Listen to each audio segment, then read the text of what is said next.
नमस्कार दोस्तों, आप सभी लोगों का स्वागत है हमारे YouTube चैनल पर। आज हम लेके आए हुए हैं आप लोगों के लिए एक नया टॉपिक जिसका नाम है एक्टोपिक प्रेगनेंसी। आज हम एक्टोपिक प्रेगनेंसी के बारे में पढ़ेंगे। एक्टोपिक प्रेगनेंसी पढ़ाने से पहले हम आपको यूट्रस के बारे में थोड़ी जानकारी देते हैं। यूट्रस के बारे में आप लोगों को हम बताते हैं। ये यूट्रस है, ये यूट्रस का पार्ट्स है। एक्चुअल में ऐसा ऐसा ही होता है, बट समझने की कोशिश करिएगा, डायग्राम इतना अच्छा नहीं बना हुआ है। यूट्रस के पार्ट्स के बारे में बता देता हूँ। ये जो यूट्रस का यहाँ से यहाँ तक जो पार्ट्स होता है इसको फैलोपियन ट्यूब हम लोग बोलते हैं। ये फैलोपियन ट्यूब है। फैलोपियन ट्यूब को 4 पार्ट्स में डिवाइडेड कर रखा है। एक इंटरस्टिशियम, सेकंड स्थमस में ये वाला जो पोर्शन है स्थमस, थर्ड है एम्पुला, फोर्थ है इनफंडिबुलम, और ये जो हमारी फिंगर लाइक स्ट्रक्चर है इसको हम लोग बोलते हैं फिम्ब्रिया है। ये आप लोग जानते हो ओवरी। इसका नॉर्मल प्रोसेस क्या है? नॉर्मल प्रोसेस है, ओवरी से एग रिलीज होता है, फिम्ब्रिया कैच करती, फिम्ब्रिया के थ्रू धीरे धीरे धीरे धीरे सर्कुलेशन के थ्रू चला जाता है, यहाँ तक आ जाता है यूट्राइन कैविटी में। ये है नॉर्मल प्रोसेस। अब अच्छा, इक्टोपिक प्रेगनेंसी में क्या होता है? इक्टोपिक क्यों बोल रहे हैं? पहली बात तो इक्टोपिक से मतलब समझते हैं, इक्टोपिक मीन्स क्या है। इक्टोपिक का मीन्स होता है इक्टोपिक, ये ग्रीक वर्ड है। इक देन टॉपस, इक्टोपिक। इसमें इक मतलब आउट, टॉपस मतलब प्लेस, इसको बोल सकते हैं out of place. Ectopic pregnancy में क्या होता है? इम्प्लांटेशन कहाँ हो जाता है? फैलोपियन ट्यूब के किसी भी पार्ट में इम्प्लांटेशन हो जाता है।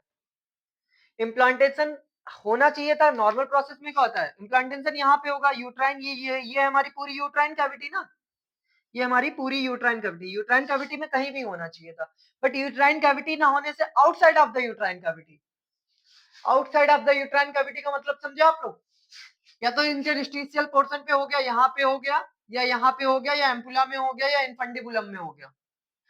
कहीं पे भी हो जाना वो कहलाता है एक्टोपिक प्रेगनेंसी। हमेशा याद रखना, इम्प्लांटेशन हो जाना किसका? एम्ब्रायो का। एम्ब्रायो का इम्प्लांटेशन कहां पर हो जाना? एम्ब्रायो का जो इम्प्लांटेशन है वो यूट्राइन कैविटी में ना होके फैलोपियन ट्यूब में हो जाता है। इस चक्कर में बोलते हैं इसको एक्टोपिक प्रेगनेंसी। इसकी डेफिनेशन बता देता हूं, लिख सकते हैं। Implantation of the outside of the uterine cavity, या एम्ब्रायो इम्प्लांटेशन, दोनों चीज लिख सकते हैं। Embryo implantation outside of the uterine cavity is also known as ectopic pregnancy। ठीक, अब हम डिस्कस करते हैं। अब हम आपको इसकी जो इंसिडेंस है, इंसिडेंस बताते हैं आप लोगों को। इसका इंसिडेंस की हम बात करते हैं। इंसिडेंस क्या है?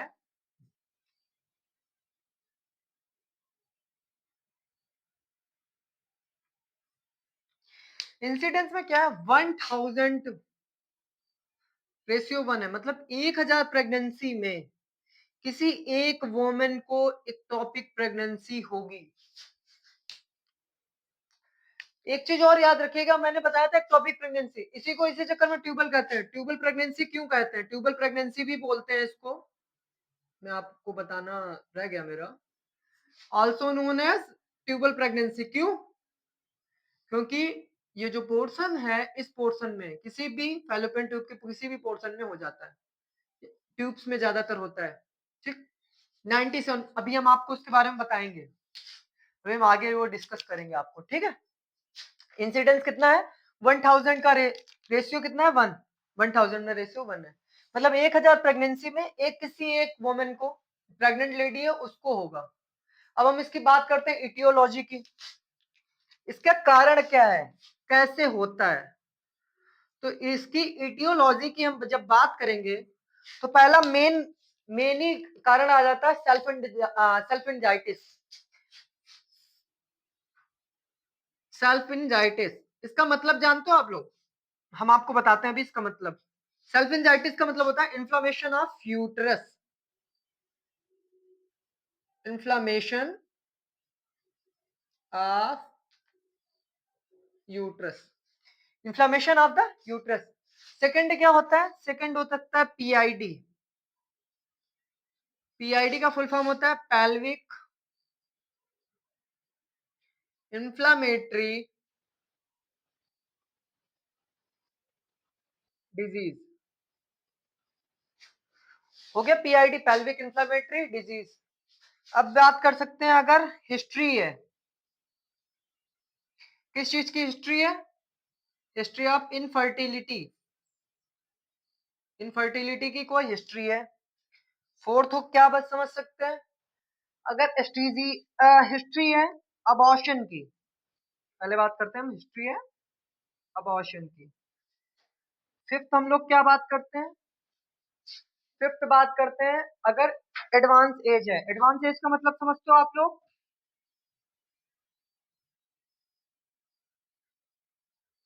एडवांस एज का मतलब होता है कि फीमेल की जो एज है वो मोर देन 35 ईयर्स है, उसको भी चांसेस है किसके, इक्टोपिक प्रेगनेंसी होने के। ठीक है, अब बात करते हैं सिक्स क्या हो सकता है, आईयूसीडी। अगर उसने आईयूसीडी डिवाइस लगाई, इंट्रायूट्राइन कॉन्ट्रासेप्टिव डिवाइस अगर यूज करी, उसके बाद भी उसको चांसेस हैं, हो सकते हैं। लास्ट हम लोग बात कर लेते हैं एसटीडीज की। अगर उसको सेक्सुअली ट्रांसमिटेड डिजीज है, जैसे क्लाइमेडिया इन्फेक्शन हो गया, उसके अंदर इन्फेक्शन आते हैं, गोनोरिया हो गया, ठीक है, ये सब चीजें। इटियोलॉजी में क्या होगा, सेल्फिंजाइटिस मतलब inflammation of the uterus, uterus का इन्फ्लामेशन हो जाना। पीआईडी पेल्विक इन्फ्लामेटरी डिजीज, इसके अंदर उफराइटिस वगैरह बीमारियां आती है। ठीक है, हिस्ट्री ऑफ इनफर्टिलिटी, अगर उसको इनफर्टिलिटी की हिस्ट्री है, हिस्ट्री ऑफ अबॉर्शन, अबॉर्शन की हिस्ट्री है। एडवांस एज अगर मोर देन 35 ईयर्स है तब भी चांसेस है होने के। आईयूसीडी है उसको, अगर IUCD intrauterine contraceptive device use की है, उसके बाद भी चांसेस है होने के। एसटीडीज है सेक्सुअली ट्रांसमिटेड डिजीज, अगर सेक्सुअली ट्रांसमिटेड डिजीज है,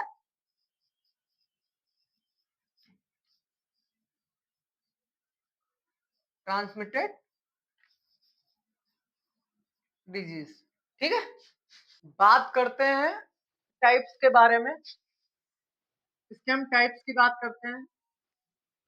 टाइप्स टू पार्ट्स में डिवाइडेड है, हम आपको बता दें। एक हो गया इंट्रा इंट्रायूट्राइन,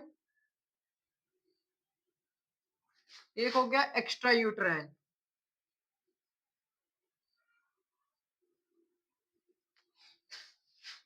जो इंट्रायूट्राइन है 1.5% है, जो एक्स्ट्रा यूट्राइन है वो है 9.5%। बट देखिए इंट्रा यूट्राइन में एक ही चीज में आएगा, किसमें, सर्विक्स में, सर्विक्स में हो गया तो इंट्रा यूट्राइन में। एक्स्ट्रा यूट्राइन में क्या होता है, इसको पार्ट्स में डिवाइडेड कर रखा है, 3 पार्ट्स में डिवाइड कर रखा हुआ है।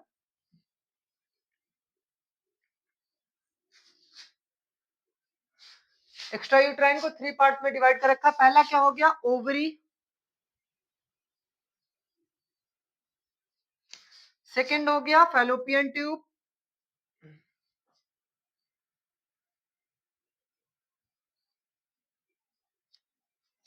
ठीक, थर्ड हो गया एब्डोमेन।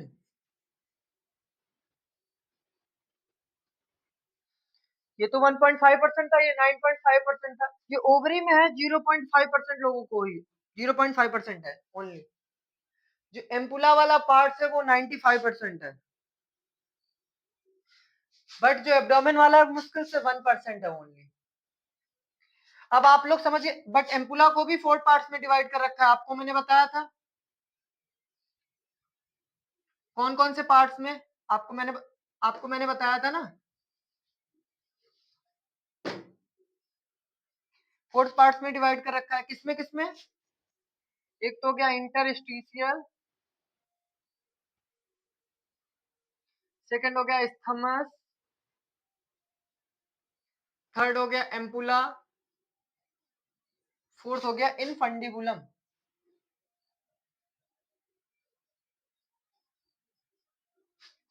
ठीक है, कहीं पे भी हो सकता है इंट्रायूट्राइन में। 1.5% है इंट्रायूट्राइन में, ओनली सर्विक्स पे ही होगा। बट एक्स्ट्रा यूट्राइन में ओवरी आती है, फर्स्ट ओवरी, फर्स्ट में ओवरी हो गया, इंट्रायूट्राइन में, ठीक है। फिर सेकंड कर दिया फैलोपियन ट्यूब, और थर्ड कर दिया एब्डोमेन, ठीक है।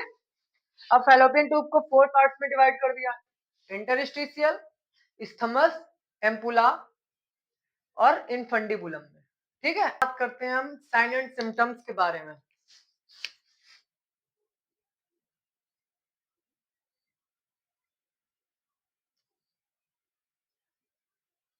साइन एंड सिम्टम्स क्या है किसके, इक्टोपिक प्रेगनेंसी के। लोअर एब्डोमेन पेन होगा,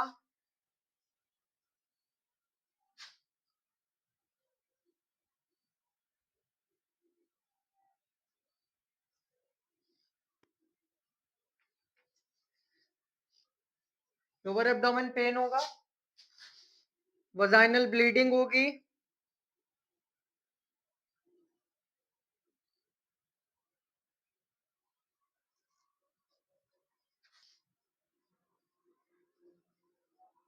यूरिनरी रिटेंशन होगा,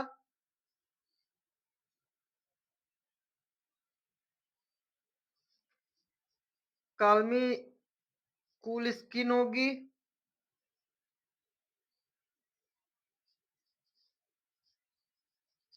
कूलन साइन होगा,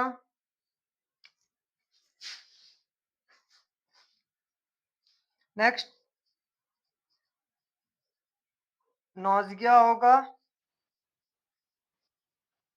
वोमिटिंग होगी, फीलिंग ऑफ, किसकी वजह से, फीलिंग ऑफ प्रेगनेंसी, प्रेगनेंसी की वजह से। आया समझ में। पल्स रैपिड होगी,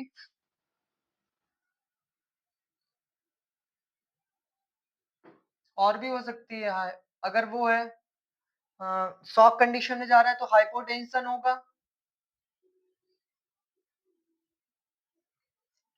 देखिए मैंने क्या बोला, lower abdomen pain, lower abdomen pain होगा, अगर स्टार्टिंग में है उसके बाद अगर कंट्रोल नहीं किया गया तो इससे क्या होगा, लोअर एब्डोमेन पेन रेडिएट उसमें पड़ जाएगा, फुल एब्डोमेन पेन मतलब लोअर साइड है, फिर अपर साइड भी हो जाएगा, जिससे वो रेडिएट होते हुए किसमें जाएगा, शोल्डर में चला जाएगा। रेडिएट होते हुए पेन शोल्डर तक पहुंच जाएगा, नेक और शोल्डर तक। पहले तो लोअर एब्डोमेन में होगा, उसके बाद में अगर इसको कंट्रोल नहीं किया गया तो क्या होगा, फुल एब्डोमेन पेन हो जाएगा, मतलब अपर साइड भी पेन होने लगेगा, जो रेडिएट होते होते वो शोल्डर और नेक की साइड चला जाएगा।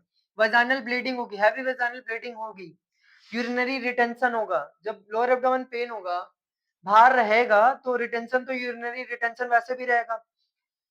कामी कूल कामी स्किन होगी, स्किन कामी ठंडी होगी। कूलन साइन आप लोगों ने सुना होगा, कूलन साइन, कूलन साइन का मतलब बता देता हूँ, ब्लूइश डिस्कलरेशन,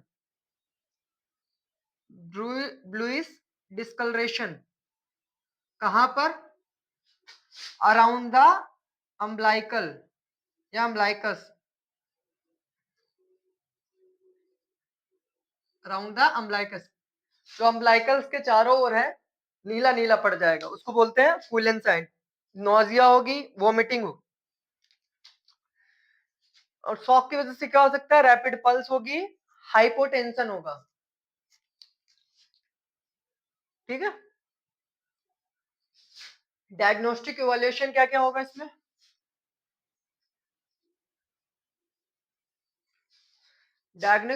डायग्नोस्टिक इवैल्यूएशन में पहले एक ब्लड का, हम लोग ब्लड में कौन कौन सा ब्लड में करेंगे हम, सीरम प्रोजेस्टेरॉन,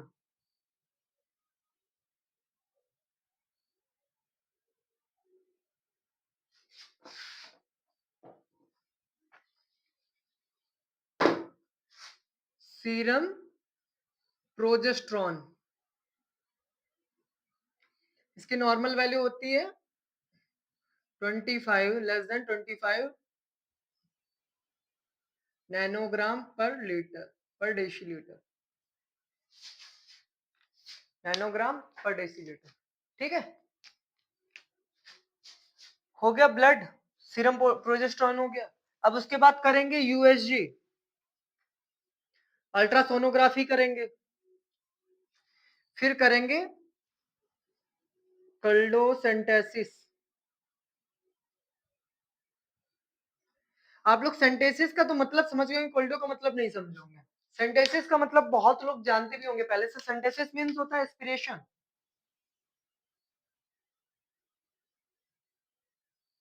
एस्पिरेशन। कुल्डो का मतलब होता है बैक साइड। कहां पर वजाना की जो बैक साइड वाला होता है, कुल्डो मतलब समझ सकते हैं एब्डोमिनल जो पेरिटोनियल कैविटी है उसके जस्ट नीचे वाला पोर्शन। ठीक है, तो इसमें हम आपको बताते हैं ये पेरिटोनियल के नीचे वाला, पेरिटोनियल वाली स्टार्टिंग में। कल्डो स्पेकुलम में क्या होता है, वजाइना जहां पे होती है, वजाइना के जस्ट पीछे उसके बैक स्पेस पे जो होता है वहां से एस्पिरेट करते हैं हम लोग।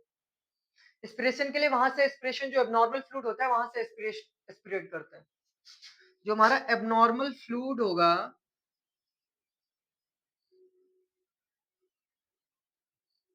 एबनॉर्मल फ्लूइड जो स्पेस होगा उसके बैक, कहां से, बैक द वजाइना के जस्ट बैक। ठीक है, अब बात करेंगे टर्मिनेशन के बारे में।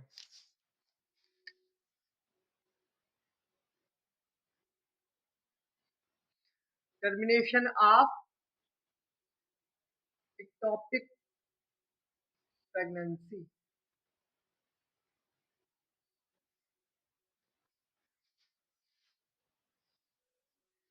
पहला आएगा, पहला आएगा ट्यूबल अबॉर्शन।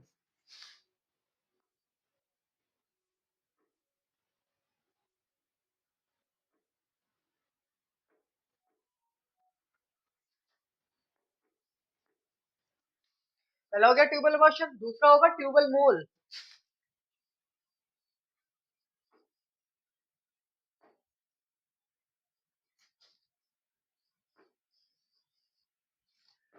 थर्ड होगा ट्यूबल रप्चर।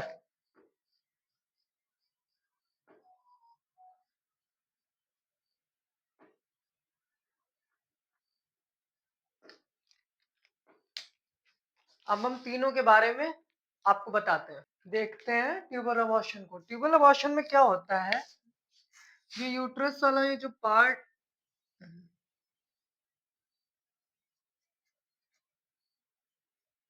तो हो गई फिम्ब्रा, ये यहाँ पर एम्पुला पार्ट में होगा। ठीक,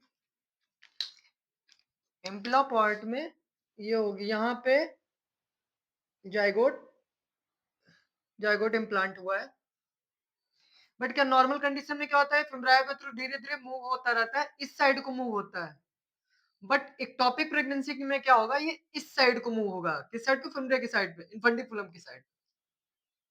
ये जो धीरे धीरे सेपरेट होता है, धीरे धीरे मूव करते करते करते करते ये यहाँ फिम्ब्राय के थ्रू, फिम्ब्राय के थ्रू ये पेरिटोनियल कैविटी में चला जाता है।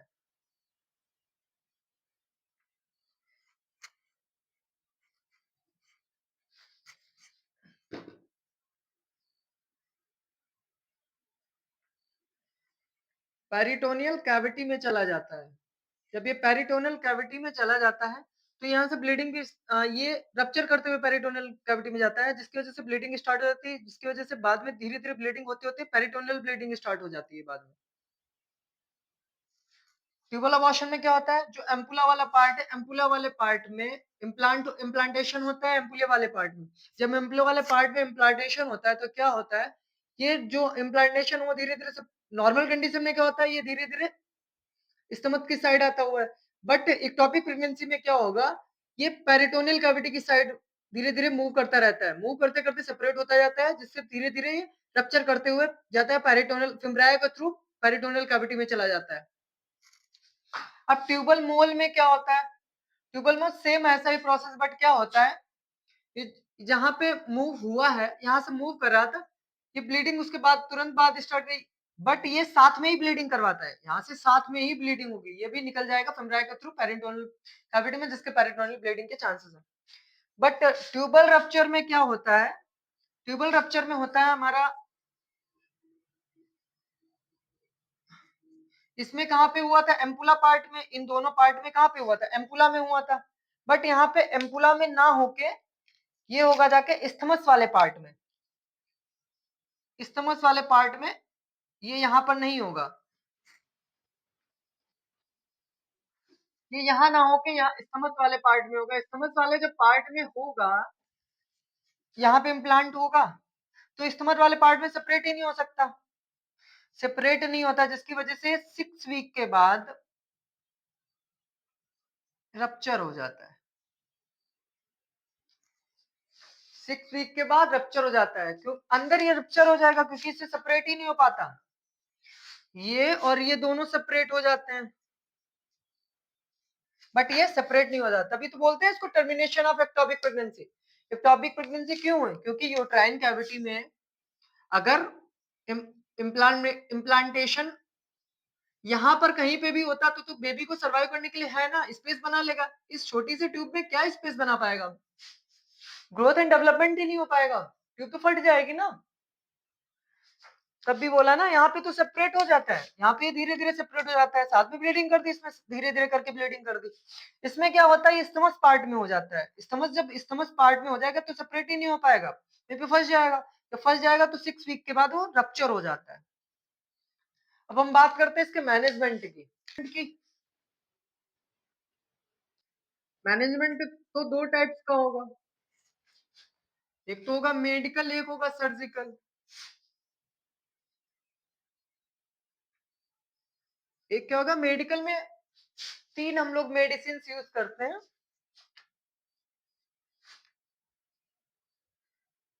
Methotrexate,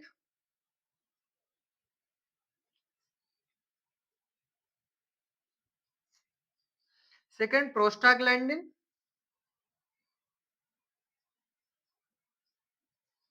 third potassium chloride.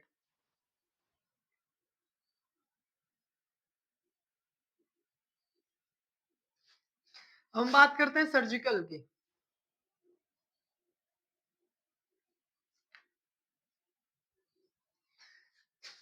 Surgical की बात करते हैं, बट एक चीज याद रखिएगा, मेडिकल किसमें करेंगे, सर्जिकल किसमें करेंगे? मेडिकल उसमें करेंगे जिसमें 4 सेंटीमीटर से कम का लिगेशन होगा। 4 सेंटीमीटर से कम का, जिसमें 4 सेंटीमीटर से ज्यादा का होगा।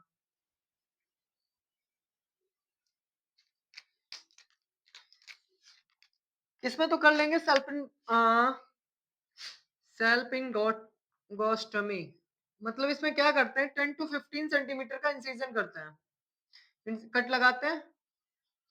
10 to 15 सेंटीमीटर का कट लगाते हैं, कट लगा के फिर उसको खुला छोड़ देते हैं। वहां से कंसेप्शन को निकाल लेते हैं, कंसेप्शन को निकालने के बाद इसको खुला छोड़ देते हैं विदाउट स्टिचेस। ठीक है। सेकंड कर देते हैं लैप्रोटमी। लैप्रोटमी का मतलब जानते हैं आप लोग, incision of the abdomen, through the abdomen के थ्रू निकाल लेते हैं। ठीक है। ये 4 सेंटीमीटर से कम का ट्यूबल लिगेशन है, इसमें 4 सेंटीमीटर से ज्यादा का है। बट मेडिकल में 3 मेडिसिन का हम लोग यूज कर सकते हैं, methotrexate, prostaglandin, potassium chloride. Surgical में हम लोग यूज करते हैं सेल्पिंगोस्टमी करवाते हैं और लैप्रोटमी करवाते हैं। इसके अंदर 2-3 और आती हैं, बट वो आपके लिए इतना इंपॉर्टेंट नहीं है। आई होप आप लोगों को टॉपिक समझ में आया होगा। ऐसे ही वीडियोस देखने के लिए हमारे साथ जुड़े रहिए। मिलते हैं नेक्स्ट वीडियो में। धन्यवाद।